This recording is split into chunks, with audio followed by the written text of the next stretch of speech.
a3. Topalov has been, or d3. Topalov has been experimenting with some very slow second moves and very slow first move here. One e4 by Viswanathan Anand against Magnus Carlsen. Bishop c4. That's the spirit. No more Berlins. Vishy really found something he liked in this Gioco Piano.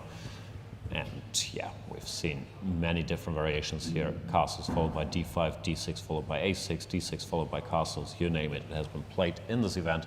Magnus goes for the main line. d6 and a6, a4. The move that rejuvenated the Italian display with a4, knight a3 executed by Vishy Anand. And it's met with the knight e7 followed by knight g6 maneuver. First, or not first, but on top level the first time I've seen it was by Anish Giri in the candidates tournament against Vishy. Vishy went bishop g5 in that game, but got less than nothing after c6, so I'm expecting him to deviate from that, and he does. He goes knight to c2. Sticking with the typical plan for these positions, go bishop e3, exchange those bishops, then slowly prepare d4, and hope to gain a tiny advantage because of your slightly more active pieces and your extra space on the queen side. There's bishop e3, takes, knight g4 has been the topic of conversation between those two in a very similar position with colors reversed in the rapid where Magnus managed to gain that tiny edge against Vishy. But Magnus plays differently. He goes a6, a5, very interesting move long term, fixing the pawn structure here so he can't get cramped by playing a5, which is something he managed to do himself against Vishy. I expect Vishy to go h3. Oh, he doesn't. He goes rook e1. I thought he was going to try to stop knight g4, but probably it's not that big a deal in this situation. Seems like he's not afraid of that. He just goes with the normal developing move, and we shall see if Magnus Carlsen goes for knight g4. Yeah, another typical move would be to just play knight g6, so first c6, maintain the structure. In general, if black can exchange an extra pair of minor pieces, he should try to do that. So knight g4 would still be high on my list of candidates. Let's see if the world champion agrees. Thinking for a bit here. What is he thinking about? Bishop g4 looks unlikely, giving up that bishop. He goes with knight g6, does not like my knight g4 move. And yeah, this is very typical. Black gets his knight from c6 to g6, where not only can it jump into f4, it also helps him to fight for the center by going for c6 and d5 should he need it. To my mind, these positions always looked very equal, but the world's best players with white have managed to create some small problems here and there for each other. Therefore, this line is going to be around for a while. What has Vishy done? h3 is a move? No, I think the pawn is still on h2, so it's a mystery what he has just played. He's played bishop b3. This is also a typical idea. He tries to transfer this bishop to c2 to support the d3, d4 advance, because you need to cover the e4 pawn before entering such adventures. Magnus once again faces the decision if he wants to go bishop e6, another structure we've seen plenty, and allow the doubling of his pawns, or if he wants to do something else. I don't know, h6 is always a typical move. Knight g4 seems less attractive now that it can be met with, for example, knight f5. So I believe that ship has sailed. He's played c6. Fair enough. Hinting at d5, maybe after bishop c2. He doesn't want to wait for white to play d4, or go d5 himself. But Vishy's not impressed. Goes bishop c2 anyway. When d5 could really change the situation in the center. It's quite typical to counter d5, even with a direct d4. But here it looks like black is ready for that after e takes d4. I can't spot any particular trouble. Curious to see if Magnus is going to go for d5 or if he will maintain the structure. I see many of the fans on Chess24 are rooting for Vishy, and they believe that he can stop Magnus Carlsen. On the other hand, of course, the world champion has plenty of fans as well. So once again, we see that our Chess24 community is very divided by who their favorite players are. Looks like Magnus having a bit of a bad hair day there. What's going on? It's too early, isn't it? Yeah, I don't think he's known as an early bird. And as mentioned, there were lots of sports events last night, which he likes to follow closely. So, by the way, what happened in the basketball? It's a sad story. That's the reason I I'm better wearing not ask then. black tie. Oh, It's been a bad I'm night. sorry. wrong team won, then a favorite character got killed on Game of Thrones. Like, Oh, I'm not sure how this day can get any worse. Maybe losing to Lawrence Trenton Blitz or something. let's just change topic and see something brighter. Bishop e6 on the board and rook a d8, some new moves. Yeah, Magnus decided against his d5. He allowed Vishy to go d4 and tried to just maintain the structure. Anand quickly took on e5 and went g3. Once again trying to exploit his slightly better placed minor pieces. In this case, the knight on e3 is better than the knight on g6 because the knight on g6 is severely restricted by the pawn on g3. It's never much in these positions, and it doesn't look like a position where Magnus Carlsen could get in trouble. But you work with what you've got on the board, and Vishy is trying to put a bit of pressure here. Just went b4. Knight f8, where is this knight heading? Going back to the queen side, or he wants to go some knight h7, knight g5? Yeah, both possible, anywhere but g6, where there's really nothing to do for it anymore. Maybe these bishops get exchanged and the knight can go to e6, restoring the symmetry. But I'm not sure if knight h7 I doubt, because then after h4 it would have to go back hunting for squares. Where's Vishy done? Knight c4. c4, but some exchanges happened there. What has been exchanged, and then bishop g4. Magnus took on Knight b4 and takes. went bishop g4. His idea is to fight for the d4 square. He wants to go knight e6, followed by knight d4.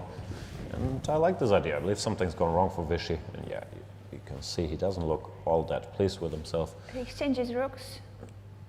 Yeah, he's trying to now neutralize Black's initiative, but he must have underestimated this bishop g4 move or missed it, because now Black can just go bishop takes f3, followed by knight e6 and knight d4, when he would have a good knight against a slightly passive white bishop. So once again, Magnus Carlsen making it look easy, these positions, and we see this knight has found a very nice destination. Rook takes d8, queen takes d8. Rook d1, just trying to get the d5, and after the queen moves and rook d8, I guess he just hopes that the pieces get exchanged and there will be no trouble, but we started to like Black's position more. Yeah, maybe he wants to jump queen c7, knight d6, but then just rook d8 doesn't seem to really lead anywhere. Magnus went to e7, targeting the b4 pawn Is that along the rook way. b1? Rook b1 here to defend it, but now the position might slowly be getting critical. You can already start calculating. I guess knight e6 doesn't work yet because of knight takes e5, but you certainly have to wonder about it. He Knight did to play d4. it. After 2 seconds of thinking, knight e6 is on the board. Yeah, this. How do you win material here? Feels like something should drop, but I can't see it. It does feel like, but Vishy doesn't believe it. He captures the pawn, knight d4, queen d3, and we shall see what is the trick. Maybe there is no trick. You can always simplify, win your pawn back. Bishop f3, knight f3, knight c2, for example. But I'm surprised that Carlsen went in for this so willingly. It looked like his position was already asking for more than just equality. Maybe he thought he had something here and now he's disappointed. Yeah, not quite sure what he missed. Or what I'm missing. Maybe rook d8, some move like that. So it doesn't feel crushing. Just knight takes g4 and there's no favorable knight move. No, it seems like Vishy managed to,